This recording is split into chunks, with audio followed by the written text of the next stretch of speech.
En el presente programa audiovisual se abordará entrevistas, testimonios, opiniones y aportes históricos narrados por los principales representantes de la psicología peruana. En el primer programa tenemos la presencia del distinguido doctor Héctor Hugo Sánchez Carlesi, docente universitario, investigador, creador de artículos y libros de psicología que han dado un gran aporte a nuestra orden profesional. A su vez, ha sido ex decano de la Facultad de Psicología de la Universidad Ricardo Farga. El programa audiovisual Parla Psicológica tiene el honor de entrevistar al doctor Héctor Hugo Sánchez Carlesi.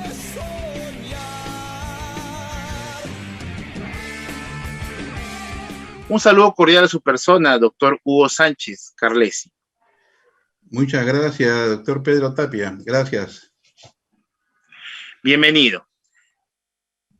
Vamos a hacer muy amena esta conversación. Usted fue mi docente universitario, sanmarquino. La pregunta inicial es, ¿por qué Hugo y no Héctor Sánchez Carlesi? Bueno, porque siempre en mi infancia y permanentemente me dicen Hugo, pero después por razones oficiales, legales, tuve que ponerme Héctor Hugo, porque si no iba a tener problemas posteriores en los documentos, sobre todo, ¿no? Empezando por el diploma, ¿no? Del título, del bachillerato, que si yo insistía en Hugo, después iba a tener que modificar todo eso. Por eso que ahora me pongo siempre Héctor Hugo. Por un tema de homonimia. Sí. Correcto. Hablando un poco de su infancia, de la familia inicial en la cual usted tuvo calidad de hijo, ¿usted de dónde es oriundo? ¿Usted dónde fue el desarrollo? ¿En qué lugar? ¿En qué hábitat? ¿En qué barrio? ¿En qué escenario fue su infancia y adolescencia? Bueno, yo soy del Callao, soy chalaco de nacimiento. Y me crié y me desarrollé en el Callao hasta los 18 años prácticamente, ¿no? Estudié la primaria en un colegio prevocacional. En ese tiempo uno podía estudiar, además de los estudios normales que tenemos, también nos enseñaban carpintería, mecánica, electricidad, zapatería, las famosas escuelas prevocacionales. Eso fue en primaria. Y en secundaria estudié todos mis estudios secundarios en la Gran Unidad Escolar 2 de Mayo del Callao, el colegio más representativo del Callao en cuanto a varones, aunque actualmente es mixto, ¿no? Después ya, cuando ingresé a la universidad, tenía 17 y 18 años, ¿no? Y justamente durante ese año fue que me trasladé a vivir a Lima. Ese es en síntesis. Pero todo mi desarrollo infantil, de adolescente, ha sido en el Callao. En el Callao. ¿Cuántos hermanos tiene usted? 5, yo soy el cuarto de 5 hermanos. La última es mujer. ¿Cómo así vino a su persona el interés, la preferencia y la vocación profesional hacia la psicología? Bueno, en esos tiempos, en esas épocas, prácticamente no se conocía en estricto la carrera de psicología. Pero sí en los colegios habían psicopedagogos, que eran profesores que habían estudiado en el Instituto Psicopedagógico Nacional. Entonces, tuve un psicopedagogo que nos aplicaba una serie de pruebas, ¿no? Y, como te digo, no escuchábamos la carrera de psicología. Entonces, mi misión principal fue o estar en la Universidad Agraria para seguir biología o algo parecido, o estar en San Marcos para seguir medicina, ¿no? Entonces, llego a psicología, digamos, aprovechando cierta oportunidad, una especie de serendipity, podría decir yo, ¿no? Una casualidad. Sucede que cuando me presenté a la universidad, también se presentaron muchos postulantes. En esa época, sorpresivamente, hubo una gran cantidad, una avalancha prácticamente de postulantes, ¿no? Y me presenté a medicina y en efecto ingresé a medicina, pero junto conmigo ingresaron como 600 más o menos, Ah, por lo caramba. cual no hubo capacidad entonces para la Facultad de Medicina de recibir a los 600, ¿no? Entonces, recibieron a los 150 primeros, porque antes había una cuota, pues había un número clausus, se llamaba, ¿no? En el cual ya era en función a los primeros, primero a que prueben, y en función a que aprueben, con nota probatoria, ingresaban hasta copar el número clausus. Entonces sucedió que muchos nos quedamos fuera, ¿no? De medicina. Y nos dieron dos alternativas. Una de ellas era, bueno, esperar hasta el próximo año para ver si teníamos el ingreso, ¿no? Y otra fue que nos ofrecieron estudiar otras carreras. Y dentro de esas otras estuvo psicología. Y como mi idea era presentarme a medicina para seguir psiquiatría, ¿no? Entonces opté por psicología. Y cuando el primer año que estuve ya prácticamente me olvidé de la medicina, hice toda mi carrera en psicología y acá me tiene como doctor en psicología. Así fue Muy bien. el encuentro. Hemos Así ganado fue. a un recurso humano para la psicología, para nuestras filas. Claro, Mire, sí. Es que antes, ¿sabes qué, Pedro? ¿Sabes qué? Antes, no sé si tú lo llevaste. Antes nuestra formación en secundaria era de ciencias y letras, lo que no es sí, ahora. sí, claro. Entonces yo era de ciencias, ¿no? Y entonces ingresamos a psicología como 70, de ciencias. A un grupo que eran de 12, creo, los ingresantes de psicología ahí, pero que estudiaban puras humanidades, habían filósofos, educadores, psiquiatras, ¿no? Enseñando. Y le dimos la vuelta. En el año 68 hicimos nuestra reforma, la primera reforma curricular en San Marcos. Y volteamos toda la estructura curricular de psicología. Y año más tarde, después pasó al área de ciencias, psicología. Fue así como nació prácticamente, ¿no? Pero estaba refundida en la Facultad de Letras y Ciencias Sociales, que después se convirtió en Facultad de Letras y Humanidades y luego se separa la Facultad de Psicología, ¿no? Ya muchos años después. En síntesis, esa ha sido más o menos la ruta que hemos seguido. Mire, en calidad de opinión, yo soy de otra generación, yo ingresé en la década de los 90. Claro, ya, muy claro. Y todavía había un cierto prejuicio en la psicología, le diría yo. Por ejemplo, muchos amigos de mis padres decían, pero esa carrera no le va a dar dinero, ¿no? Era una especie de orientación banquera, financista, ¿no? ¿Por qué no estudia para ser abogado? ¿Por qué no estudia para ser ingeniero? Le decían a mis padres. Yo veo que tiene recursos, ¿no? De oratoria, de buena expresión, psicología. Después había otro prejuicio de que la psicología era una profesión para las damas, para las mujeres, cosa que en otro país no sucedía, ¿no? Hay bastantes varones, ¿no? Pero es un fenómeno muy, muy peruano. ¿Usted qué opina? Yo ya soy de la década de que la psicología ya era conocida, pero todavía había cierto prejuicio. ¿Usted cree que la profesión de psicología tiene un corte femenino en el Perú, cosa que no pasa en el extranjero? Bueno, de ninguna manera. Me has hecho recordar, hablando justamente de la década del 90, que te hacían ese planteamiento, esa pregunta. Imagínate que a mí me dijeron, estábamos en el año 67, ¿no? 67. Y un tío me preguntó qué estaba estudiando. Yo le dije psicología. Y me dijo, hijo, ¿y esa carrera te va a dar de comer? Correcto. Sí. Bueno, tuve que defenderle todo. Años después su hija postuló a psicología y también psicóloga ahora. Pero esa situación la vivimos en el 67, 68, en la década del 60, fin de 60, más todavía, ¿no? Y tú me hablas del 90 donde todavía te planteaban esa preocupación. También, lo que pasa es que la mayoría de los estudiantes dentro de la formación profesional vemos que sí son mujeres, ¿no? Son mujeres. Claro, sí, es un fenómeno muy peruano, pero bienvenido, ¿eh? La verdad que el aporte de las mujeres en el Perú ha sido muy valioso, ¿no? Tenemos, por ejemplo, a Nelly Ugarriza, ¿no? Por ejemplo, una mujer que yo admiro, muy destacada.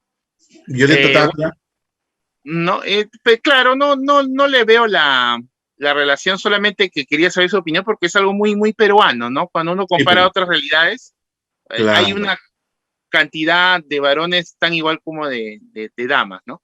Ahora, Ujú. ¿por qué Marcos? ¿Cuáles eran las opciones universitarias del año 68? Usted ingresó, ¿cierto? Sí, pues, claro. Opciones en cuanto a carreras, en cuanto a carreras. No, opciones de casa de estudios. ¿Por Ah, qué? ya. Bueno, Ujú. tú sabes que la aspiración de los muchachos antes era o ingresar a la uni, o ingresar a San Marcos, o ingresar a la agraria. No había otra. Correcto. Todos con esa ilusión, la mayoría, ¿no? Después, bueno, seguí la católica, en la cual, bueno, decían que había que tener plata para todo eso. Después aparecieron otras universidades que no fueron contadas. Ujú. Entonces, en mi época todavía se mantenía esa idea de ingresar a una universidad estatal de las más conocidas, ¿no? Tanto que los que ingresaban se ponían su sombrerito, pues, ¿no? De cachimbo, conocido, porque como le cortaban el pelo, le cortaban el cabello y los tiraban a la pileta de San Marcos. Entonces, esa era la ilusión. En esa época no habían tantas universidades, o fueron apareciendo progresivamente, ¿no? Pero, los jóvenes se inclinaban por cuatro alternativas, o de esas tres universidades, o ingresar a una institución de las Fuerzas Armadas o Policiales. Ese ha sido, por Ah, lo de menos, acuerdo. el limeño, el chalaco, siempre ha pensado en eso, ¿no? Después no ha pensado en otras universidades. Así es. De acuerdo. ¿Quiénes eran sus docentes? ¿Cómo fue la época del enfoque y las escuelas psicológicas cuando usted ya estaba como estudiante de pregrado? ¿El psicoanálisis aún era la escuela única o ya existía algunos referentes como en el conductismo, en el humanismo? Bueno, nosotros estudiamos preletras primero, ¿no? Los estudios Ujú. generales que se llamaban. Ahí tuve muy buenos profesores universitarios, ¿no? Luis Alberto Sánchez, Augusto Salazar Bondi, Juan Russo Delgado, y muchos profesionales de otras áreas que nos dieron una buena formación básica, ¿no? Una buena formación básica. Ya no hay ninguna ahora, pues ya fallecieron. En los estudios profesionales, que fue a partir del tercer año, ¿no? Lo que yo me acuerdo de figuras de Raúl González, que fue mi mentor prácticamente, ¿no? Raúl González Moreira. Sí, Raúl González Moreira. Después el mismo Reinaldo Alarcón, que también, ¿no? Tuve oportunidad de trabajar con él después, ¿no? Pero muy riguroso como docente y todo eso, ¿no? Después he tenido profesores de Juan Criado, ¿no? Juan Criado. Después, bueno, se está yendo en este momento, pero he tenido buenos profesores. Con respecto al psicoanálisis, de ninguna manera nosotros hemos, por lo menos nuestra formación, desterramos prácticamente el psicoanálisis. Porque hemos traído y comenzamos a traer profesionales psicólogos y no psicólogos que tenían otras ideas avanzadas.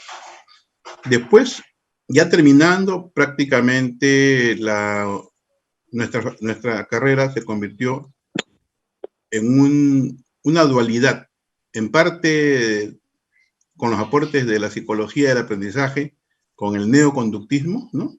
De Skinner inclusive, y los aportes de la psicología evolutiva cognitiva de Piaget. Eso fue el legado que nosotros les entregamos a los siguientes estudiantes de la facultad. Ahora veo de que la estructura curricular es buena, ¿no? Fue tan buena de que nuestro plan de estudios del 68 fue imitado en otras universidades. Las carreras de psicología de otras universidades lo que hicieron fue imitar, ¿no?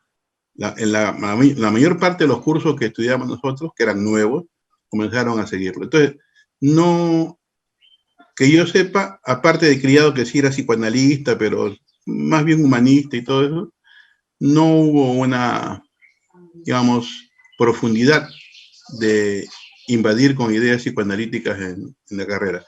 Lo que sí hubo en la católica, ¿no? La católica se distinguió mucho tiempo por dar una formación casi psicoanalítica. estudiantes. Esa era la gran diferencia de la formación en San Marcos y la formación en la Universidad Católica. De acuerdo. Usted ha mencionado a Raúl González Moreira, ¿no? Muy conocido su obra, su mensaje sobre la lengua materna en el enfoque del aprendizaje, ¿no? Yo podría decir que Raúl González Moreira fue un peruano que en verdad hizo una psicología peruana, ¿no? Tuvo muy en cuenta la comunicación del quechua hablante. La parte cultural, yo rescato mucho de Raúl González Moreira. Tomando en cuenta de todos los personajes que usted ha dicho, también fue mi profesor Reinaldo Alarcón. Tomando en cuenta, ¿usted cree que existe una psicología peruana o está meramente influenciada por las teorías del extranjero? ¿Usted considera que nosotros como latinoamericanos, Perú y nuestros países vecinos, hemos hecho una psicología con nuestro propio sello, con nuestra propia idiosincrasia? No lo creo. Siempre hemos sido invadidos por ideas psicológicas del extranjero, especialmente las norteamericanas, ¿no? Mucho tiempo, ¿no? Después vinieron algunos aportes de la psicología francesa, de la psicología rusa, ¿no? Pero yo creo de que en Raúl González, él sí estaba pensando en ir definiendo, ir delineando una psicología peruana. Él fue un autodidacta. O sea, él no tuvo, aparte de San Marcos, no tuvo otros estudios en el extranjero. Siempre, nunca quiso viajar, no participó, ¿no? Pero sin embargo, paraba leyéndose libros que yo no sé de dónde los sacaba, porque nosotros íbamos a la librería y no los encontrábamos. Después, él nos decía más o menos cómo podíamos encontrarlos, ¿no? Fue investigador desde su formación como profesor en San Marcos, hizo investigación. Yo fui su jefe de prácticas, ¿no? Y también fue director del Instituto de Investigaciones cuando estuve en el INIDE como director académico, que era pues el Instituto Nacional de Investigación y Desarrollo de la Educación. Coincidentemente, él estuvo como director y años más tarde también estuvo Reinaldo Alarcón como director general del INIDE, ¿no? Por eso con los dos, yo me he formado más todavía, ¿no? Entonces, no hay una psicología peruana. Somos siempre proclives digamos, a traer cosas del extranjero y copiarlas y difundirlas, ¿no? Y esto inclusive encaja en las investigaciones, porque vemos que hay trabajos, temas trillados, que siguen sacando, sí, vienen olas, ¿no? De la inteligencia emocional, de los 8 tipos de inteligencia, de la resiliencia, vienen olas, ¿no? Y con esas olas en las tesis de grado, inclusive de posgrado, aparecen esos temas. Entonces no ha habido una intención, por lo menos, ¿no? A nivel académico, porque le corresponde a las universidades, de ir formando una psicología realmente que sea peruana, ¿no? Fíjese que usted ha tocado un tema que pensaba preguntarle, pero ya que lo está poniendo en mención, mire, hay 2 temas ahí que es sobre las prácticas preprofesionales y la psicometría. Le explico un punto de vista humilde, cuestionable, el que le voy a otorgar a usted en este momento. Todavía creo que en mi generación, en la década de los 90, todos los que terminamos el año 2000, que fue el último año de la década de los 90, teníamos docentes que nos enviaban a prácticas. Recuerdo al psiquiatra Oliver Paredes, que nos enviaba con el señor Bojorques a ver a pacientes, ¿no? Me acuerdo también el docente Alejandro Dioses, que nos enviaba a un colegio donde había niños con habilidades especiales, en aquella época tenía otra nominación, etcétera, etcétera, ¿no? El fenecido docente Gasolo, y muchos otros, y obviamente las prácticas preprofesionales que son llamadas acá en el Perú internado. Pero muy aparte del tema de la pandemia, estimado doctor, en calidad de opinión, en estas últimas épocas, porque yo también desarrollé la docencia universitaria, veo que los alumnos tienen pacientes, pero de papel. Yo recuerdo los exámenes que yo tenía, los parciales y los finales, nos ponían un caso clínico y nosotros desarrollamos, ¿no?, el análisis de la historia, desarrollamos lo que se había observado, el diagnóstico, etcétera. Pero ahora los chicos, ojo, estoy hablando antes del 2020, 2018, 2017. No sé si es su impresión, no quiero influenciar en la respuesta. Mucho paciente de papel. Le pongo un ejemplo, ¿no? Jorge, 32 años de edad, nacido en la ciudad de Trujillo, en los últimos 2 años no acepta la ruptura con su pareja, el cual convivió 5 años, y ponen así, sí, y por favor clasifique usted por el CIE-10, por el DSM-4, a los que les guste el DSM-4, el DSM-5, que es meramente psiquiátrico, ¿no? Y muchos de los chicos no salen a practicar. Yo les he llamado pacientes imaginarios, ¿no? Yo les cuento, cuando yo era estudiante, esos eran mis exámenes. Claro. Esos eran mis exámenes. Pero yo sí veía pacientes reales. No sé, tiene que ver con los convenios de las universidades o una iniciativa del profesor. ¿Qué opina usted al respecto? Porque yo creo que usted también es de una generación donde usted ha visto pacientes de verdad. Claro. Bueno, sí.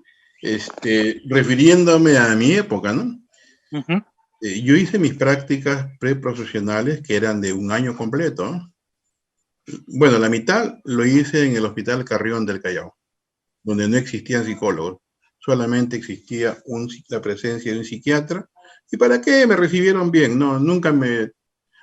También estuve como 2 meses como jefe de la oficina de psiquiatría porque el médico se fue de vacaciones. Me dio libertades, pero yo digo que me dio demasiadas libertades porque yo iba a practicar, ¿no? Entonces yo me limitaba a hacer lo que yo conocía, ¿no? Y lamentablemente los psicólogos que egresan siempre nos han convertido en psicometristas, ¿no?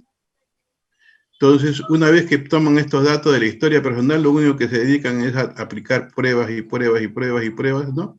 Sacar sus normas, y después sacar un resumen de su historia y sus conclusiones.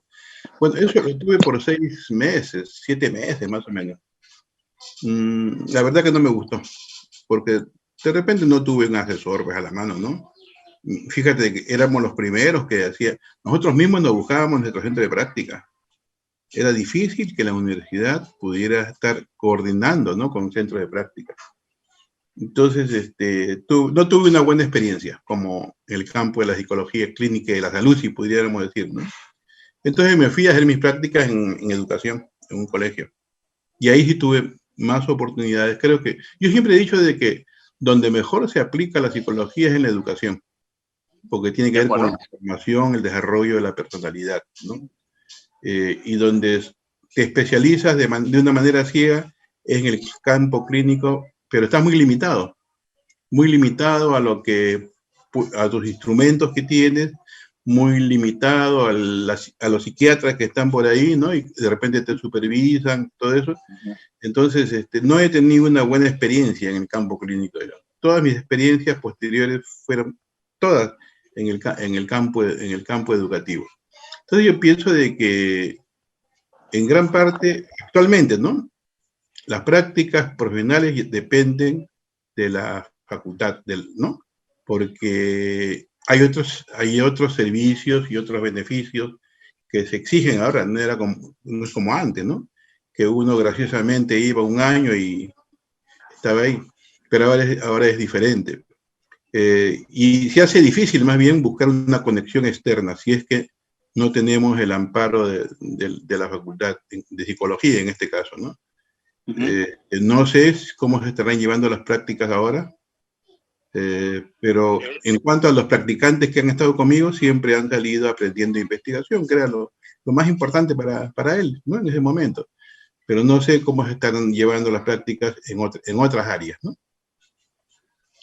Yo le diré así de manera muy breve, para pasar a otro tema, que yo sentía que antes del internado, prácticas preprofesionales, habían profesores que ya nos enviaban, ¿no? Al centro neurológico, al instituto neurológico, perdón, para los cursos, pues en esa época se llamaba neuroanatomía.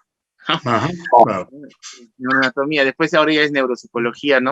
Después Por la evolución psicofisiología, de las claro. neurociencias. Sí, sí. Y algunos profesores que teníamos el curso de retardo mental nos enviaban a un colegio, otros nos enviaban a una municipalidad, me acuerdo el curso de proyección social que había, y ya después venía el internado, ¿no? Yo lo único que yo le puedo decir de ese tema es de que el chico recién, el alumno, el estudiante de psicología, en muchas, no en todas, pero en muchas universidades recién está viendo pacientes en los últimos años, ¿no? O el recurso humano, así sea psicología social, educativa. Y es de golpe, ¿no? Es de golpe. Siento que hay más casos de papel, ¿no? Que Ajá, ya, ya. yo he visto la diferencia. Yo he tenido, como docente, he tenido que hacer que ellos hagan consentimiento informado porque me he encontrado con algunas universidades que no tienen convenios con un colegio. Entonces ellos han tenido que buscar sus pacientes por su propia cuenta, ¿no? Ya. Claro, sí, pues. Sí, así Ahora, es.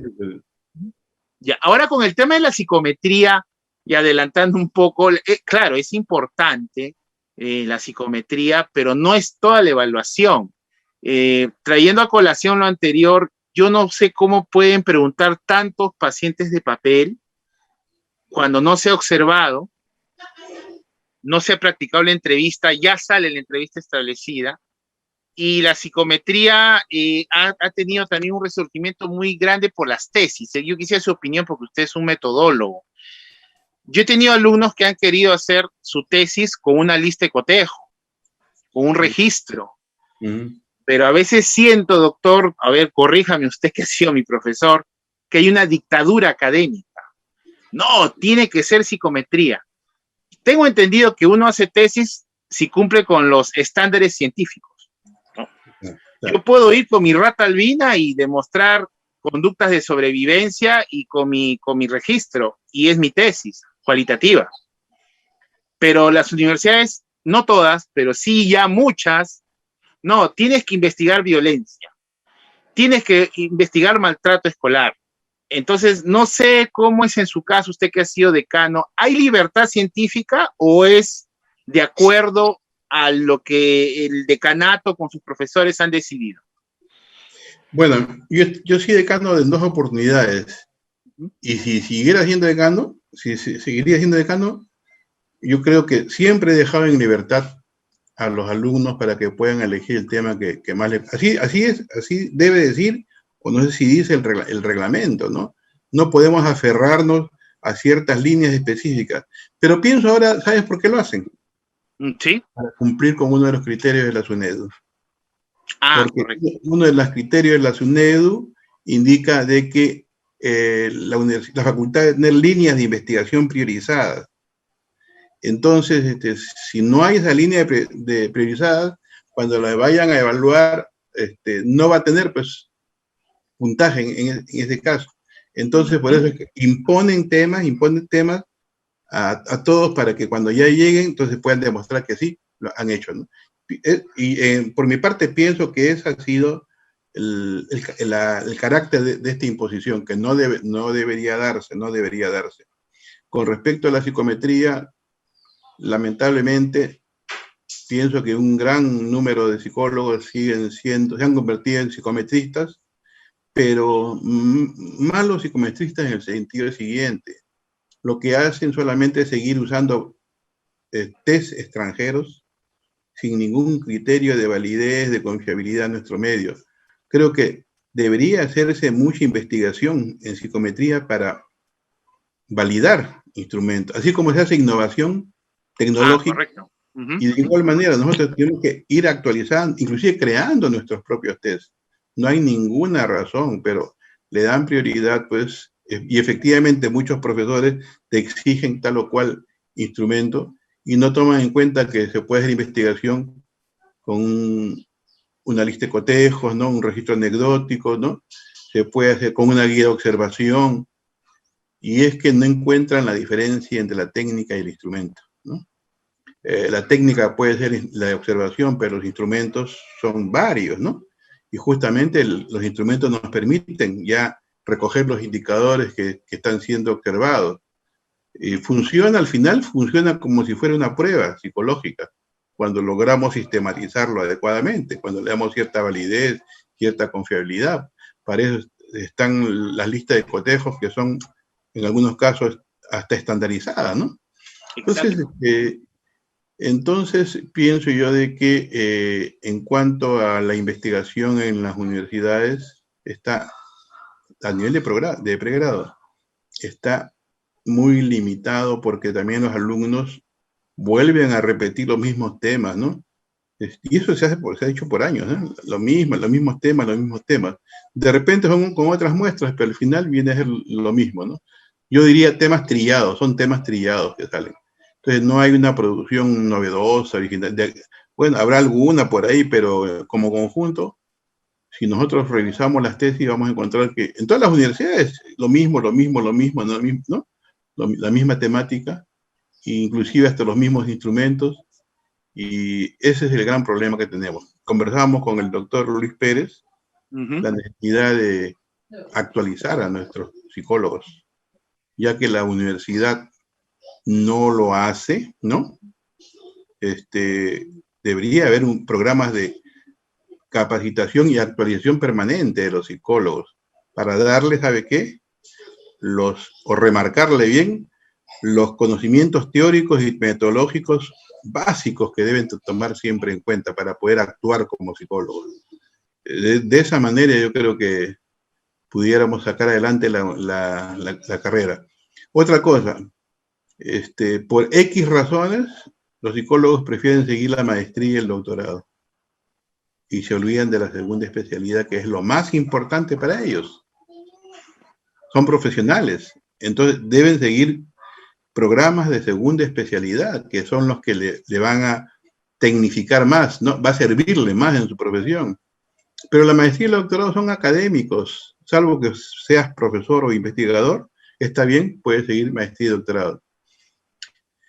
En reemplazo de eso, la mayoría de universidades lo que han hecho es dar maestrías y doctorados profesionalizantes, que al final no es ni chicha ni limonada, ¿no? Ni uno ni lo otro. Sí, esa es la situación, ¿no?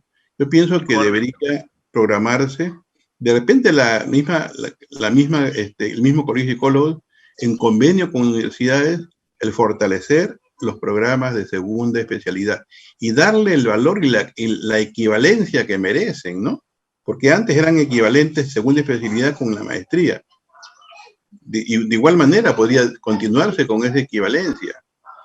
Parece que da más caché ser magíster, ¿no? Que tener una segunda especialidad. Esa es la situación. Bueno, la verdad, ha tocado usted ahí varios temas. Decirle, pues, que lugares como el Ministerio de Transportes y Comunicaciones, para las licencias de auto, ya le dicen al psicólogo con qué deben evaluar, ¿no? Por ponerle así, igual para ver los tamizajes de violencia, el Ministerio de la Mujer, ya le dicen con qué debe de evaluar y no se sale de esa evaluación, ¿no? Son las mismas evaluaciones. ¿Me permites un entre paréntesis? Sí, a mí me dio vergüenza las 2 veces que he ido a renovar mi licencia, ¿no? No sé, si con el macover, la figura humana, ¿no? Algunos rasgos de la prueba de Eysen y cosas así, ¿no? Cuando me imagino que hay instrumentos del siglo XXI que pueden aplicar psicólogos para evaluar adecuadamente, ¿no? Así no se puede evaluar a un potencial chofer, ¿no? Y en realidad no ha cambiado nada. Han pasado más de 20, 30 años y siguen igual en cuanto a la evaluación. La verdad me apenó que... Hace como 8 años, doctor, yo viajaba en un microbús y subió un humilde señor trabajador informal explicando cómo se hacen los test para poder adquirir un puesto laboral. Para probar. Claro. ¿No? El típico mito de que en el dibujo hay que dibujar piso porque es seguridad, pero no, también sabía algunos otros indicadores y eso hablaba un poco pues del poco cuidado que había. Bueno, y otro tema que usted ha tocado son las segundas especialidades. Las segundas especialidades, lamentablemente, en nuestra gestión se ha presentado ahí un problema porque le quieren poner cualquier nominación que está fuera de ley. Y a veces yo siento que algunas universidades confunden lo que es un enfoque de una especialidad. Y a su vez le ponen cualquier nominación, no quiero pensar que es comercial, ¿no? Porque vende, ¿no? porque si no va a haber, pues, segundas especialidades con nombres extraños, ¿no? Extravagantes, Claro, bizarros quizás, ¿no? claro. Especialidad experto en el amor con un corte de nuestra diosa Afrodita. Entonces, no. Y una cosa es enfoque, otra cosa es especialidad. Pero bueno, ese es otro tema muy, muy legal, por llamarlo así. Ahora, con respecto a la SUNED, usted ha hablado de la SUNED. Antes era la antigua Asamblea Nacional de Rectores, que estaba ahí por cerca de la Benavides, recuerdo un parque inmenso, grande. Explicación, claro. Claro, que desapareció, ¿no? Acá se puso a la superintendencia. ¿Qué opinión le merece? ¿Ha mejorado? ¿El proceso es lento? ¿Cómo usted ha visto el beneficio hacia la profesión de la psicología? Te diré personalmente mi opinión. Yo pienso que sí, que con la presencia de la superintendencia ha mejorado, porque ya aparecen los indicadores de calidad que debe tener cada universidad, cada carrera. De eso nunca se preocupó la Asamblea Nacional de Rectores. Es que la Asamblea Nacional de Rectores no tenía poder de, digamos, de normar, nunca. Era una asamblea, una reunión de rectores, ¿no? Que se reunían cada cierto tiempo y conversaban sobre ciertos temas, ¿no? Podían hacer capacitación, pero no tenían normas que implantar sobre las universidades. Si las universidades lo hacían caso, no le hacían. No. Era una asamblea, una especie de asociación. En cambio, la superintendencia sí, pues, ¿no? Entonces tiene su función, su labor de control, de seguimiento, ¿no? Y todavía de presión, de normas, ¿no? Y puede multar inclusive, ¿no? Entonces yo pienso que sí. Ahora, que haya deficiencias, todavía creo que hay deficiencias en la SUNEDU, ¿no? De repente hay gente que actúa de manera rígida, ¿no? Porque eso ocurre, ¿no? Vas con tu tabla de evaluación ahí de manera rígida, quieres tú que la universidad funcione en función a eso y no es así tampoco, ¿no? Correcto. No las variaciones que puedan darse en cuanto a cada universidad que tiene su propio desarrollo, ¿no? Es lo que sucedió con las unidades estatales, ¿no? Ninguna estatal creo que cumplía con los indicadores de calidad al comienzo, ¿no? Y si los han aprobado ha sido por razones ya, pues, ¿no? De razones políticas. Entonces yo pienso que sí, que la superintendencia bien llevada puede, mejorando, puede ser un buen elemento que permita que las universidades no se conviertan en universidades chicha, ¿no? Por más que lo critiquen, pienso de que sí ha jugado un rol muy importante. No tiene que ver nada con las funciones que tenía la Asamblea Nacional de Rectores, que era una reunión de amigos en las cuales querían... ¿no? Bueno, sé que lo más que podía hacer la Asamblea Nacional de Rectores cuando habían problemas en la universidad era propiciar la intervención, ¿no? Y ya eso es lo que ha hecho en varias universidades cuando ya era un caos, ¿no? Entonces, por acuerdo de todos los miembros del ANR, lo que hacían era intervenir y enviar una comisión interventora, que es lo que ha ocurrido en algunas universidades. Pero después de eso no tenía otra función, ¿ya? Correcto. Con respecto ya a su estadía profesional, ¿cómo usted llega a ser docente? ¿Cómo usted ingresa al tema de la investigación? Porque usted ha podido ser docente en cualquier otros cursos, ¿no? Pero la investigación justamente es un tema bastante requerido. Yo recuerdo que usted me enseñó a mí el curso de inteligencia y creatividad. Bueno, ahora ya se enseña psicología cognitiva, todo en unido, ¿no? Percepción, sensación, pensamiento, todo en una, ¿no? Bueno, ¿cuál es su relato, ¿no? ¿Cómo usted ingresa a la docencia? ¿Cómo usted hace investigación, se dedica a la investigación? A la docencia ingresé por dos vías. A nivel de educación secundaria, estuve ejerciendo la docencia antes de terminar mis estudios de psicólogo. Y en los estudios de psicología fui ayudante primero, ¿no? De cátedra del doctor Raúl González. Ah, correcto. Después subí un poquito de nivel y fui jefe de práctica, ¿no? Y entonces ya iba teniendo más importancia porque la función era diferente, ¿no? Ya como jefe de práctica, uno era jefe de práctica de los laboratorios, ¿no? De las prácticas que se desarrollan en cada curso.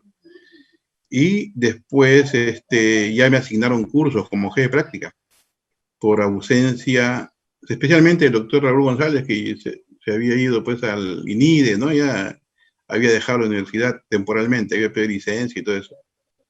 Y bueno, desde el año 70 que egresé, desde ese año soy investigador. De repente, ¿por qué? Porque además de ser docente, he realizado prácticas en investigación ahí en la misma universidad. He hecho mi bachillerato con investigación. Saqué mi título profesional con investigación. Saqué mi doctorado con investigación. De ahí estuve en el Instituto Nacional de Investigación y Desarrollo de la Educación. Y a la par tenía ser docente, ¿no? Universitario. Y me comencé a enseñar investigación y también psicología del pensamiento y lenguaje, que ya no existe, que le llaman procesos cognitivos superiores, creo que le llaman ahora, ¿no? Entonces, por ahí prácticamente, y estar en educación, ¿no? Hacer investigaciones educativas, lo que me llevó a esta formación de investigador. Y ya son más de 50 años, ¿no? 50 años. Ya, justamente hemos celebrado nuestra boda de oro, la promoción. Ah, mire, felicitaciones. No sé si llegaste a ver la publicación del libro de oro. Sí. Si gusta, te lo puedo... ¿Lo llegaste a ver, no? No. Sí, lo llegué a ver, Sí, si no, ya te lo envío a través del... También PDF. Puede ser para hacer una edición especial. Sí, está bien. Y son más de 50 años en investigación, de la cual no me he apartado, ¿no? Ingresé, bueno, en San Marcos estuve prácticamente del 70, ¿no?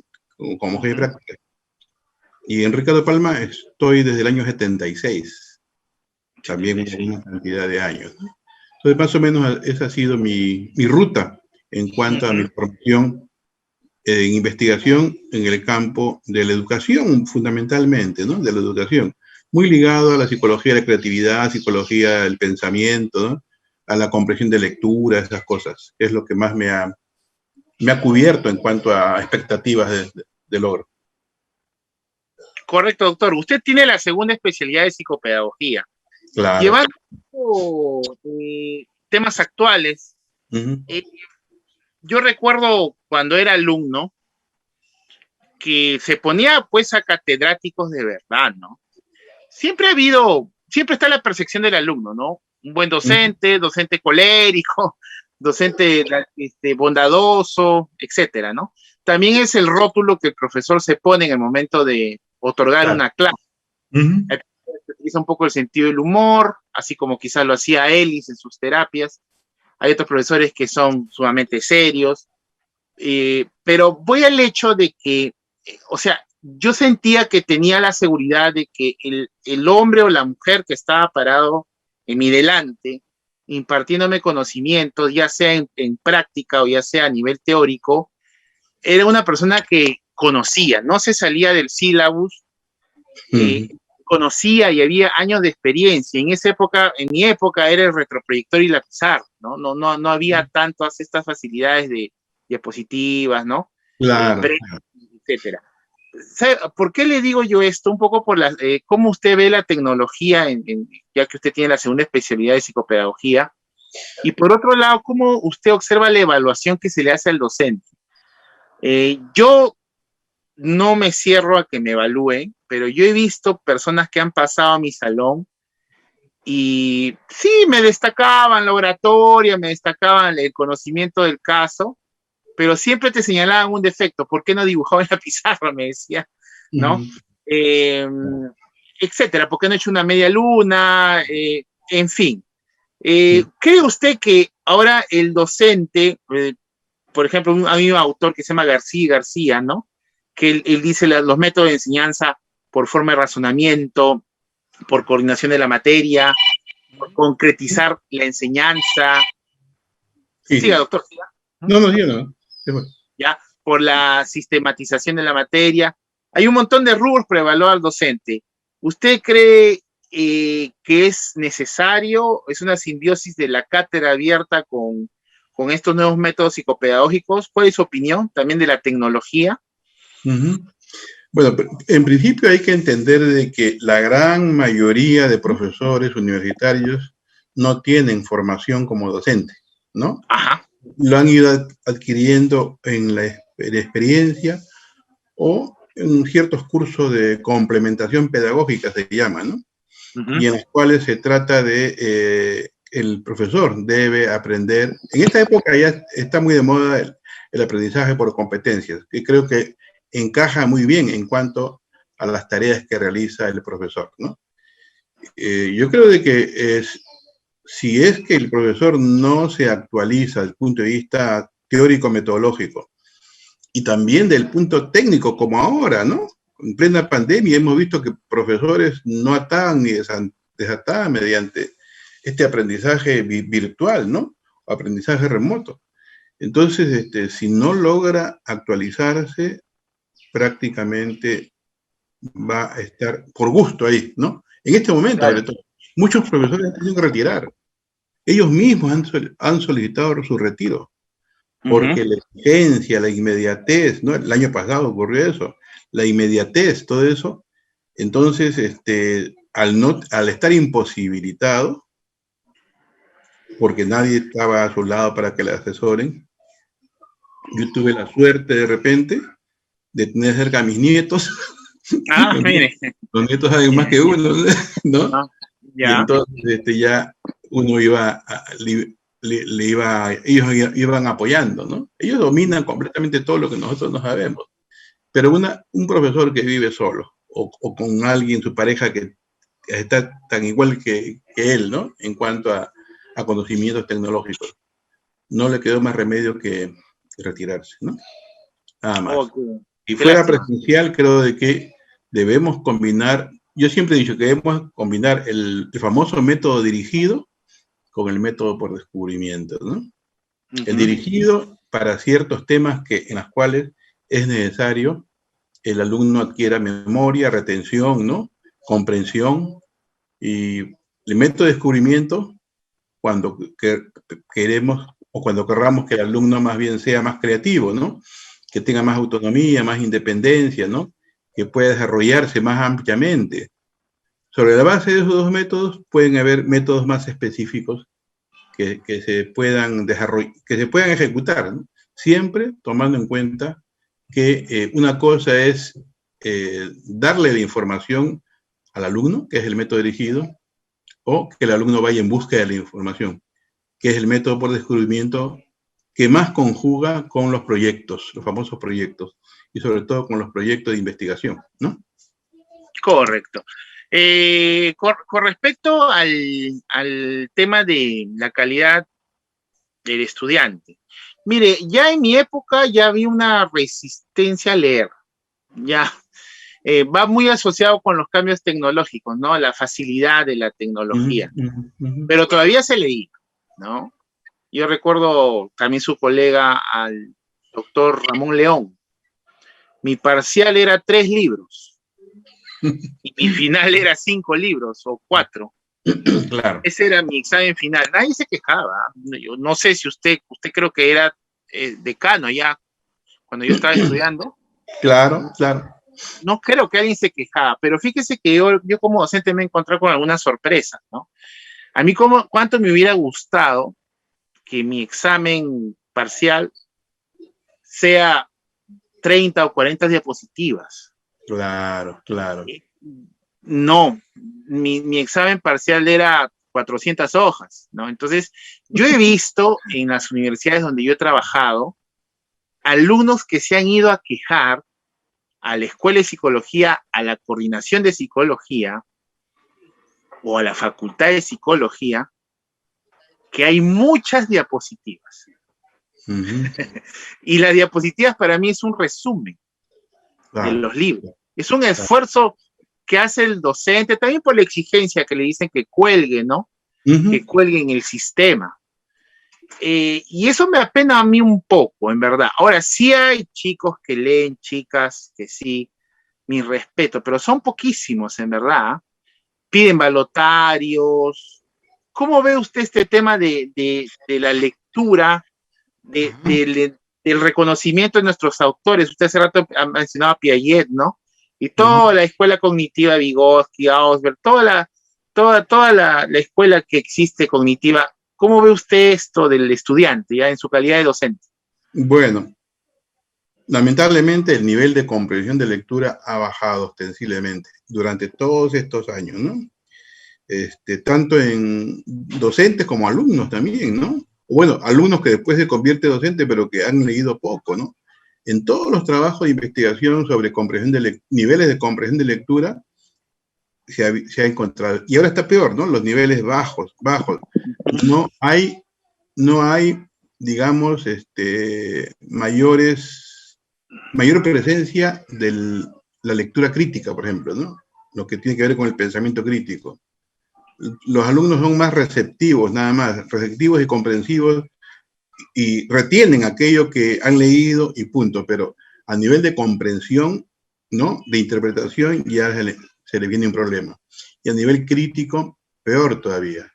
Esto está ocurriendo desde hace años, y en estos últimos años se ha convertido en una cosa mayor. ¿Por qué? Porque por la facilidad de la tecnología es más visual, ¿no? Las herramientas que utilizan más implican memoria que comprensión, ¿no? No tiene que ver mucho con el razonamiento, ¿no? Vemos niñitos muy pequeños de 4 o 5 años que están dominando, ¿no? ¿Pero por qué? Porque es bastante memoria, pero no hay esta labor de lectura. Cuando nosotros estudiamos, bueno, cuando yo era niño, teníamos nuestras famosas lecturas en los chistes, los cómics, ¿no? ¿Cuántos cómics hemos leído? Y ahí practicábamos lectura, ¿no? Profesores que en secundaria también nos obligaban a leer los famosos clásicos, las novelas clásicas.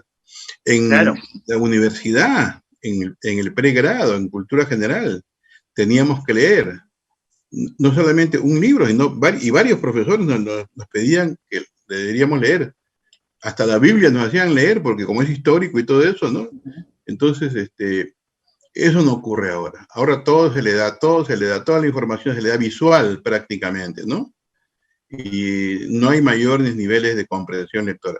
Hemos hecho investigaciones entre alumnos de San Marcos con alumnos de otras universidades particulares y las diferencias son abismales. Son bien abismales. Inferior para el particular, ¿no? La razón es de que en San Marcos hay una selección natural en estos exámenes de selección. Y en las universidades particulares la mayoría todos ingresan, ¿no? Entonces no ha habido ese afinamiento de los ingresos como para que podamos lograr formar buenos profesionales desde el primer año, ¿no? Entonces, eso es lo que está ocurriendo. El bajo nivel de comprensión de lectura que se mantiene y se empeora. Recuerden ustedes, ¿no? Las famosas pruebas PISA, ¿no? Ah, claro. Siempre hemos estado entre los últimos lugares. Desde el año 90, 91, que comenzaron a evaluar cada 3 años. Y hemos estado en los últimos lugares, penúltimos lugares en comprensión lectora y en razonamiento numérico. Tienen que ver con la comprensión en ambos casos. Correcto. El Ministerio de Educación dice que ha mejorado, pero ha mejorado no sé en qué tanto, ¿no? De segundo, de antepenúltimo, habremos estado en el antes del antepenúltimo, que es lo que hemos mejorado, ¿no? Pero hay una cuestión política que los chicos de primer grado no repiten de año. Ah, sí, claro. Y es ficticio, entonces se eleva, pero ese no es un dato real, es una, con todo respeto voy a utilizar un coloquio, es una viveza, es una audacia de los gobiernos, ¿no? Creo que esto viene, no quiero pecar de nominar a alguien, creo que esto viene de Toledo, pero no lo han cortado, que los niños de primer grado no repiten. Entonces, ¿qué hace? Perú sube un poco en las estadísticas, por llamarlo así. Claro. Pero no es un nivel no real. No es lo real. Claro, no es lo real. Así es, no es lo real. Dígame, doctor, hablando un poco ya de sus libros, ¿no? Hablando un poco de sus libros. Usted tiene libros de corte cognitivo como la inteligencia, la creatividad, recuerdo el libro verde, también tiene un diccionario de psicología. Claro, de grandes personajes. Claro, y también tiene un libro de investigación parecido al doctor Reinaldo Alarcón. Ya escribir un libro, ya de por sí las felicitaciones y la admiración a su persona, ya de por sí escribir un libro es dejar un legado académico, un referente para nuestra bibliografía. ¿Cómo fue esta experiencia? ¿Cómo así usted ingresa a la pluma para dejarnos a nosotros ya la lectura, ¿no? Destacada y totalmente identificada con nuestra profesión? Bueno, siempre me ha gustado a mí escribir, especialmente cosas académicas. Se fortaleció cuando ingresé al INIDE, al Instituto Nacional de Investigación, Desarrollo y Educación, donde había que preparar pues, los informes de investigación, redactarlos, todo eso. Y mi presencia como docente también me exigía, ¿no? Tener más conocimientos y eso consolidarlo, ¿no? Desde mi punto de vista. Entonces, comenzamos a preparar un libro de psicología del pensamiento, ¿no? Que después tuve que modificarlo y convertirlo en un libro de psicología de la creatividad, de inteligencia y creatividad primero. Inteligencia y creatividad, lo recuerdo. El libro de metodología de la investigación nació por una exigencia de los mismos participantes. Fue en el año 82, 83, la primera edición de Recordando, ¿no? Sí. Teníamos que capacitar a profesores de todo el país en el Colegio Militar Leoncio Prado. Y a mí, el mismo profesor Reyes, otro profesor Reyes Mesa, tuvimos todo el curso de metodología de investigación en el Leoncio Prado, todos los días, una semana duró. Y entonces la comisión de profesores que estaban ahí en conversación, cuando ya estaba por tener el curso, porque eran profesores de diferentes partes del país, me dijeron, profesor, queremos llevarnos a algo, ¿no? De ustedes, está muy bien lo que han hecho, todo. Me gustaría que tener en un documento, era mimeógrafo en ese tiempo de eso, ¿no? Ya que entonces nos convencieron, bueno, dije, vamos a tratar de armar una especie de curso de pensamiento, de investigación. Y entonces hicimos un primer libro a mimeógrafo, tamaño A5 creo que era, sí, tamaño A5, largo, y sacamos 120 ejemplares, creo. Y le repartimos. Bueno, ellos dijeron, le vamos a pagar, le vamos a reconocer, usted sáquenos aquí y nosotros le pagamos. Y entonces, más bien, también el interés pecuniario nos hizo trabajar, ¿no? Y sacamos un primer libro de como de 120 páginas, más o menos. Y se los entregamos, contentos ellos. Algún profesor de la época antigua debe tener. Yo todavía tengo por ahí ese libro. Y entonces hicimos ese libro, nos gustó, lo perfeccionamos, lo arreglamos bien, y le dijimos al doctor Raúl González que nos haga el prólogo. Y nos hizo el prólogo. Correcto. El prólogo. Entonces tuvimos la oportunidad que en INIDE estaban las maquinarias de la imprenta de Leoncio Prado, porque le habían llevado ahí. Y en tipografía, pura tipografía. Y nos dieron la posibilidad de poder imprimir el libro ahí. Nos dieron facilidades, inclusive. Tantas facilidades de que nos salió un costo de 20 centavos cada libro, creo. Sí, por la sencilla razón de que era con plomo, pues. Era tipografía, todo era con plomo. Entonces, el bloque de plomo lo armaban en los linotipos, como máquina de escribir, corría el plomo derretido a donde estaban las letras. Entonces, sacamos nuestro primer libro en el año 83, creo que fue eso. Entonces, ha sido producto de esas experiencias, la construcción de los libros. El de creatividad, justamente por la necesidad de armar este curso de creatividad, ¿no? Contigo llevamos inteligencia y creatividad. Sí, claro. Pero después el goce era demasiado extenso. Entonces, después, más adelante, modificamos el plan de estudios y presentamos la psicología de la creatividad, ¿no? Lamentablemente no hay ningún curso de psicología de las capacidades que debía darse, ¿eh? No sé por qué. No existe. Ha sacado varios cursos, ¿no? Porque, por ejemplo, bueno, hace un momento yo le dije que el curso de inteligencia y creatividad era entre tantos cogniciones y capacidades intelectuales superiores, de las primarias como la sensación, la percepción, que también llevé ese curso, claro. pensamiento y lenguaje, aprendizaje y memoria, Claro. inteligencia creativa. Ahora todo lo han juntado. Por ejemplo, también ya no está el curso de actitudes y valores. Ya. Nosotros hacíamos nuestras escalas Likert, nuestro diferencial Claro, semántico, o sea, muy aparte de las teorías, ¿no? claro. Hacíamos, ya no están los cursos de ética, o sea, ha cambiado mucho la currículum, de verdad, de manera muy significativa, ¿no? Lo ven ahora más integral, ¿no? Pero ¿Tú a sabes veces, de por que, ejemplo, dígame. tú sabes de que la Universidad Ricardo de Palma, con nuestra presencia, casi todos éramos de San Marcos, con nuestra presencia se mejoró el plan de estudio de San Marcos de psicología? ¿Sabes por qué? Dígame. Porque se metió los talleres de investigación. Exacto. Al final, 2 años de talleres de investigación. De tal suerte que los egresados de la Universidad de Ricardo de Palma salían ya como investigadores, a diferencia de las otras universidades en las cuales no se enseñaba investigación. Esto se debió después cuando se aprobó el bachillerato automático. En las maestrías, los que ingresaban a maestrías, ni J de investigación, solamente los que egresaban de Ricardo de Palma y también San Marcos, ¿no? Dominaban algo de investigación porque les había enseñado, les había formado. Entonces, Exacto. en ese sentido, yo creo que ha sido muy Había varios positivo. cursos, diseño, metodología y diseño de investigación, era Claro, uno, que me enseñó Nelly Ugarriza. También recuerdo el curso de investigación descriptiva. claro, también, pues. Sí, Claro. todavía sigue. Investigación Y los talleres de experimental. investigación.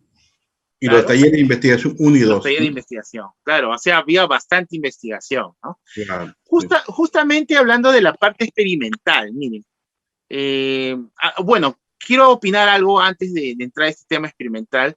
Hay cosas en las universidades que han mejorado. Por ejemplo, ya veo que los chicos no fuman en los pasadizos. En mi época era un fumadero. Eso sí, yo se lo digo.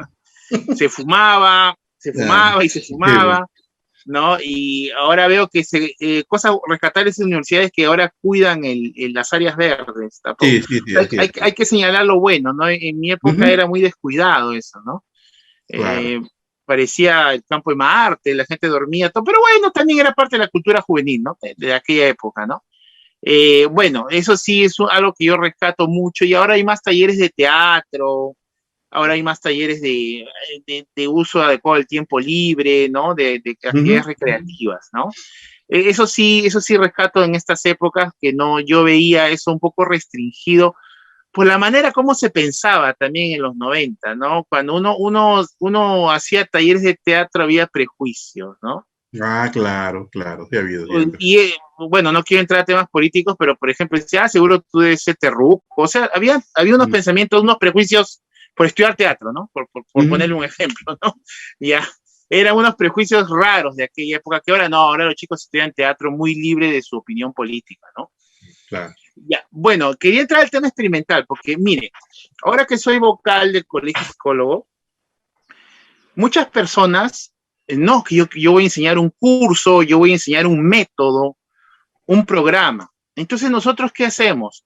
Le pedimos el aval científico. Claro. ¿Qué antecedentes hay? ¿Dónde se ha aplicado? ¿Cuál es su validez experimental? No la psicométrica, ¿no? La validez experimental. Claro. ¿Y cuál es la confiabilidad experimental? ¿No? La validez es si esa variable independiente produce los efectos que debe de producir. Eso lo decía Reinaldo Alarcón, y la confiabilidad experimental es si la variable independiente mantiene sus efectos durante el tiempo. Y se molestan algunos colegiados, y disculpen que hable este tema a todos los oyentes. Nosotros tenemos que tener rigurosidad científica. Yo no creo que un médico venga con, señor decano del colegio médico, yo he creado una dosis en el cual se va a terminar con la alopecia y la calvicie. Entonces, ¿qué va a hacer el colegio médico? Felicitarlo todo, pero por favor muéstreme el rigor científico, ¿no? Yo no creo que así nomás ingrese. Entonces, hemos tenido algunos problemas, algunos sí presentan ¿para qué? Claro. Métodos que es para aplaudir. Tenemos buenos psicólogos en el Perú, sí los hay, pero también hay otras personas que no, que el colegio de psicólogos es injusto, que mi método, hay una dictadura, pero no cumple el rigor científico, ¿no? Ya, no, no, ¿usted qué opina? Nosotros somos creadores de variables independientes, producimos efectos, doctor, tenemos buenos programas peruanos. ¿Cuál es su Bueno, opinión? yo siempre he dicho de que aparte o además del diagnóstico que haga el psicólogo, también debe elaborar programas de acción, programas de atención, programas de intervención, ¿no? Que son los medios a través de los cuales podemos nosotros ir modificando ciertos comportamientos. Pero todos estos programas, ¿no? Deben ser validados, deben ser evaluados, investigados.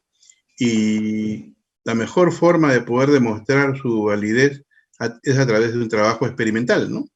Si en el trabajo experimental solamente sería un supuesto de que es válido, no tendríamos los elementos más importantes para poder afirmar de que tal programa que me estás haciendo llegar, tal método que me están haciendo llegar, es efectivo. No podemos saber. Tiene que hacer un trabajo de validación como lo piden en otros lugares para poder obtener una patente, ¿no? Para poder tener una patente no significa que simplemente vas con tu invento y lo presentas, sino tienes que indicar todo el proceso que has seguido para ver y qué efectividad demuestra, ¿no? Y una investigación experimental es la única forma de poder demostrar la efectividad de los resultados de un método, de un programa que se emplea. Correcto, doctor. Preguntas finales, en verdad, ha sido bastante gustosa la conversación. El coaching. Nosotros tenemos un gran pasado, desde Kurt Lewin, el psicodrama de Moreno, hasta nuestra actualidad. Yo tengo 2 libros que reúnen como 600 dinámicas grupales, dinámicas de reflexión, de organización y planificación, dinámicas motoras y corporales, etcétera, ¿no? Desde el conocido Philly 66, ¿no? Hasta las dinámicas reflexivas, teóricas, y también que tú puedes hacer una pirámide humana con los jóvenes, claro, ¿no? Etcétera, etcétera. De un momento a otro aparece el coaching, ¿no? Con todo respeto, que son profesionales que no necesariamente están en la salud psicológica. Y sin embargo, he encontrado opiniones divididas, doctor. Me dicen, algunos pacientes que he tenido, me dicen, lo que pasa es que el coaching te motiva, te sube esa adrenalina en el cambio, me dice. Y cuando voy a un psicólogo, me acuerdo de un paciente que me dijo, yo tuve una decepción amorosa, y un psicólogo me dice, pero tú también sácale la vuelta, ándate donde esas mujeres que dan servicio, sácate el clavo. No, una opinión, y era un psicólogo, ojo, de un establecimiento de salud del Estado. ¿Ya? Y me dice, bueno, felizmente mi hermana me recomendó su persona, y bueno, ya me he dado cuenta de la diferencia, que hay técnicas que usted está utilizando, pero también dice que él pasó por el coaching, y el coaching, él estaba tan apenado por su ruptura amorosa que el coaching lo motivó, ¿no? Que él era un ser superior, que él era un ser ganador, y me hizo sentir bien. Ni siquiera mis padres me habían dicho eso. Y el coaching me dijo eso. ¿Qué opinión usted encuentra? Nosotros hemos descuidado un poco nuestras antiguas reliquias, nuestras dinámicas grupales, nuestros talleres. ¿Qué opinión le merece? Coincido con lo que está diciendo en lo último, ¿no? Realmente que el trabajo del coaching es un trabajo del psicólogo, tiene mucho que ver. Lo que pasa es de que ellos se han formado para eso, ¿no? Sin ser psicólogos, son altamente motivadores para el público o el participante que está a su lado. Si fuera un psicólogo y coaching sería lo mejor, ¿no? Porque sabe que las técnicas que están empleando realmente están en concordancia con todos los métodos psicológicos de trabajo en grupo, sobre todo, ¿no? Entonces, tendríamos que entender que un coaching es famoso porque tiene tiene sus aptitudes para poder elevar los niveles de motivación, más el conocimiento que han logrado de manera empírica seguramente, ¿no? Es por eso que lo valoran. Pero un psicólogo no tiene por qué alejarse ¿no? de esa tarea, de esa función de coaching. Más bien debería ingresar y tratar de demostrar que ese trabajo requiere de una formación profesional netamente psicológica, porque al final estoy motivando, estoy estimulando, pero en el aire, ¿no? Entonces, pudiera ser contraproducente inclusive, ¿no? El coaching va hasta el nivel de motivación y ahí quedó, pero no sabemos más adelante qué puede estar ocurriendo, los niveles de frustración que pueda darse en el camino, ¿no? Las decepciones que puedan darse en el camino. Inicialmente tengo alto nivel de motivación, pero el coaching no está detrás mío todos los días, ¿no? No hay un trabajo psicológico permanente que debería darse. Entonces, estoy de acuerdo contigo. Lamentablemente, el coaching se mete en muchas de las tareas psicológicas que viene desarrollando. Y hemos dejado espacio. Es lo que decía yo con el tema de la creatividad, ¿no? Hemos dejado espacio para que los publicistas, los arquitectos, los de arte se metan en la creatividad y el psicólogo se ha olvidado que la creatividad es su campo de estudio y de dominio y debería estar presente. En todo trabajo psicológico debe estar presente esta magnífica capacidad que define al ser humano, ¿no? Correcto. Y como penúltima pregunta. Ya. La controvertida Ley de Salud Mental, 30.947. Nos sorprendió, pues en plena pandemia, esta ley se aprobó, se ratificó con un reglamento. Bueno, fue antes de la pandemia, pero se ratificó con un reglamento que la verdad el reglamento nos incluye, pero no hay nada como la ley, ¿no? La ley está ahí arriba, en el podio. Claro. En el artículo 25, pues, nos excluyen del diagnóstico, ¿no? Entonces, pone que el médico psiquiatra es el que tiene, se puede decir, el encargo, la autoridad del diagnóstico, y en ausencia de un médico general, ¿no? Y acompañado de su equipo, ¿no? Técnico. Bueno, ¿qué opinión le merece usted lo de la ley de la salud mental? Lamentablemente ha ocurrido eso, porque nos han omitido olímpicamente, como se dice, ¿no? Y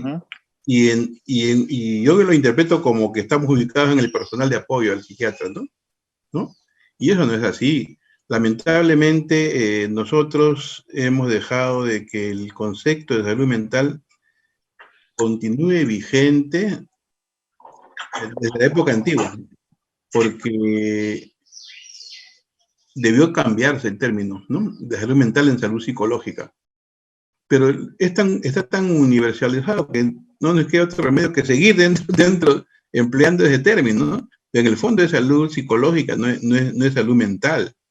La salud mental viene, el concepto desde los cursos, los programas de higiene mental que se hacía antes, ¿no? Y que estaba muy vinculado con las enfermedades médicas, fundamentalmente, ¿no? O de carácter estrictamente psiquiátrico. Pero la presencia del psicólogo nos lleva, pues, nos lleva a tratar de defender de que la salud mental es sinónimo de salud fundamentalmente psicológica, que tiene que ver con el bienestar de la persona, ¿no? Bienestar integral de la persona, ¿no? No solamente tiene que ver con aspectos médicos, biológicos, sino también con aspectos psicológicos ligados al bienestar de la persona. Entonces, por ahí creo que leí de que estaba a nivel del Tribunal Constitucional, me parece. Sí, reclamado. Se aceptó la demanda de inconstitucionalidad. Ya, el claro. Tribunal lo aceptó, que es un avance. Estamos esperando su pronunciamiento, aunque por esta época política, quizás esto va a demorar un poco. Como claro. Muchas cosas, ¿no? Como muchas cosas hay que mantenerlo vigente, ¿eh? Hay que mantenerlo vigente, ¿no?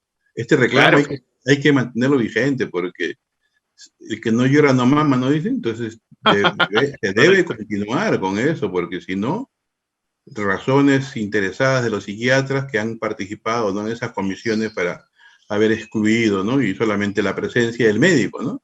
Entonces, yo creo que debemos recuperar o por lo menos definir esa conquista de que médico, psiquiatra y psicólogo en ausencia puede ser asumido por el psicólogo si es que está presente, ¿no?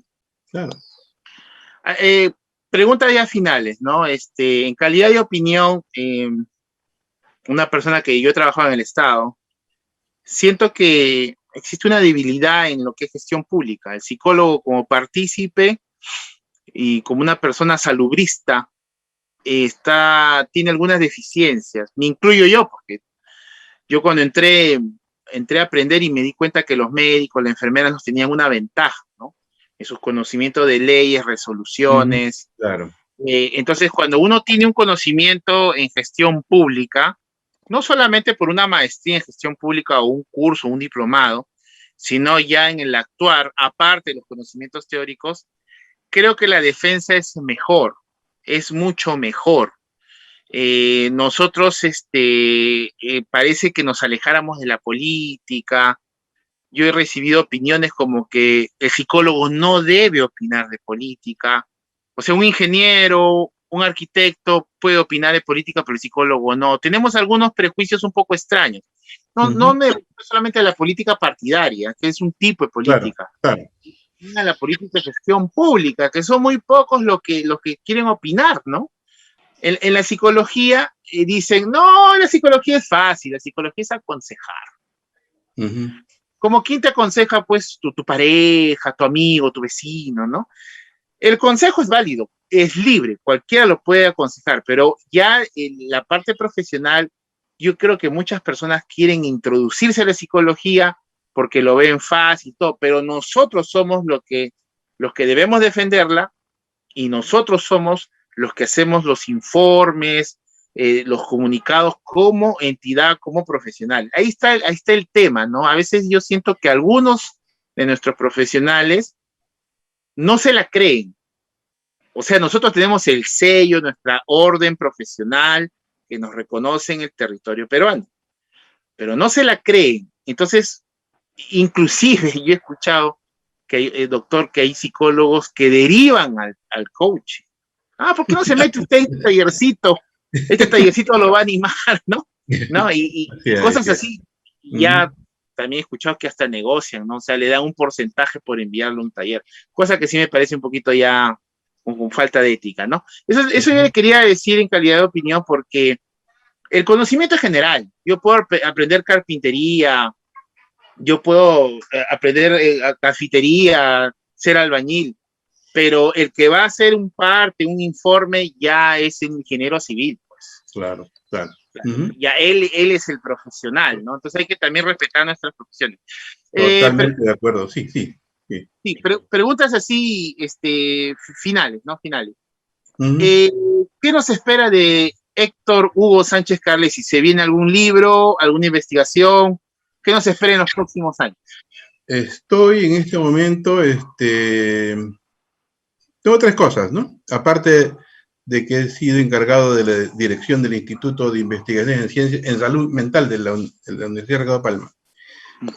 Que también la universidad me ha encargado que haga la segunda edición de mi libro de Psicología de la Creatividad. Estamos en eso, ¿no? Correcto. Una edición mejorada porque es del año 2003, ¿no? Se agotó hace tiempo y he visto por conveniente que se siga eso. El libro de metodología de investigación ya estoy por sacar la 6ª edición. Pues cada edición siempre tiene algo nuevo, ¿no? Tanto de que actualmente tiene como 230 páginas, algo que tuvo 120 páginas al comienzo, ¿no? Vamos. Y lo que siempre, lo tengo todavía en una especie de machote, un libro que siempre quise hacer, pero no sé en qué momento lo voy a consolidar y lo voy a publicar, que le llamaba Psicología de las Capacidades. Tiene que ver mucho con lo que actualmente debe dominar el psicólogo, ¿no? Las habilidades, las aptitudes, la clasificación de las capacidades, la relación entre capacidad y competencia, todas las capacidades psicológicas.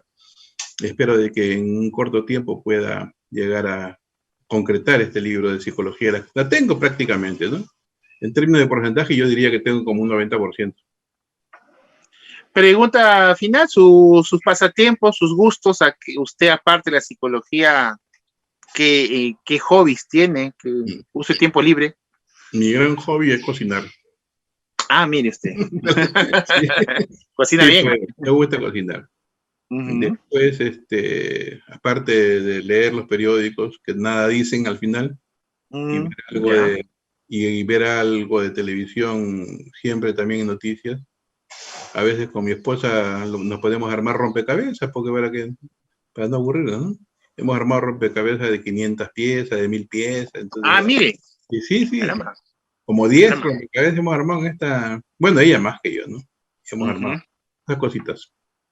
Correcto. Yo estudié, que fui compañero de su hija, Miluska, espero que se encuentre bien. Sí. ¿Cuántos hijos tiene usted? 3, claro. 3, ya. Tengo 3 hijos y 7 nietos. ¿Cuántos de sus hijos son psicólogos? ¿Solamente Miluska? Miluska, sí. Miluska. Sí. Ya. Saludos cordiales a mi ex compañero de estudios y también mi colega, ¿no? El último es arquitecto. Arquitecto. Y la mayor es contadora. Sí, así ha sido. Correcto. Bueno, doctor, la verdad, ha sido muy amena la conversación. Nuestra intención es que conozcan a los principales psicólogos de nuestro país, quizás por ahí alguno internacional. El testimonio ha sido muy valioso, su punto de vista.